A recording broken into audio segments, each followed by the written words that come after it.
Bonsoir, l'émission politique Nouvelle Formule en partenariat avec l'Express et RFI. Notre premier invité, c'est Alain Juppé. Bonsoir. Bonsoir. Et merci d'avoir accepté cette invitation.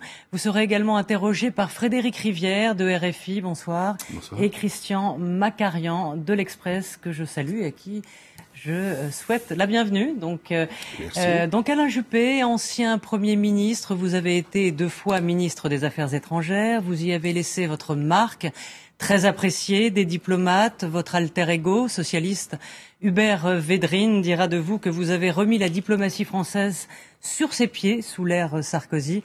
Vous êtes aussi le créateur de l'UMP, voulu par Jacques Chirac. Lors de la crise, il y a quelques semaines, vous avez tenté de jouer les Deus ex machina dans la tragédie jouée par Copé, Fillon. Vous n'avez pas réussi, pas plus que Nicolas Sarkozy. Mais à défaut d'être le pacificateur, vous allez peut-être devenir acteur dans le prochain scénario des primaires de 2016. Vous nous en direz peut-être plus. Mais en attendant, c'est de l'actualité brûlante dont on va parler, bien sûr. Le Mali et la France qui est intervenu militairement avec depuis hier des troupes au sol. Alors peut-être la première question, on a vu un quasi-consensus dans la classe politique, tout le monde applaudit. Cependant, fallait-il partir peut-être si rapidement sans de véritables alliés, qu'ils soient européens ou même américains? Et on peut même noter un soutien, mais tout de même minimaliste. Il y avait urgence à agir, puisque les terroristes d'Ansar ad-Din avaient pris l'initiative de foncer vers le sud, et vraisemblablement de se diriger en direction de Bamako. Si la capitale du Mali avait été prise, c'était un effondrement de l'ensemble du pays avec des conséquences incalculables sur toute la sous-région.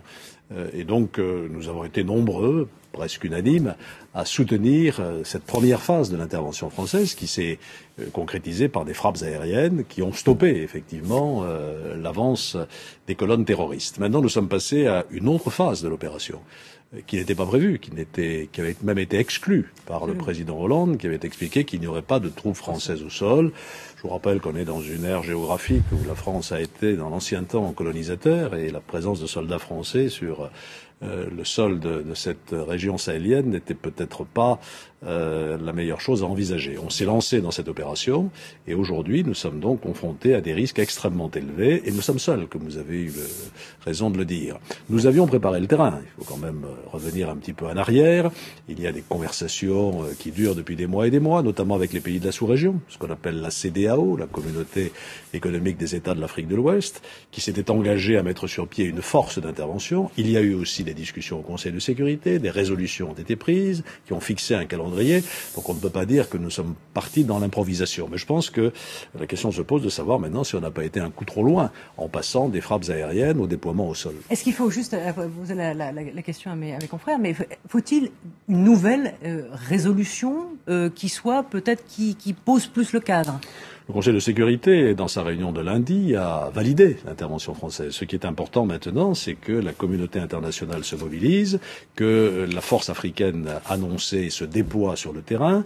Il fallait la réunir, il fallait la former, il fallait l'équiper, il fallait la transporter. Et là-dessus, nous avons besoin de la solidarité des autres pays. Les Américains peuvent nous aider, les Européens pourraient également nous aider. Certains ont annoncé qu'ils allaient le faire, mais pour l'instant, on ne va rien venir. Vous avez parlé, Juppé, du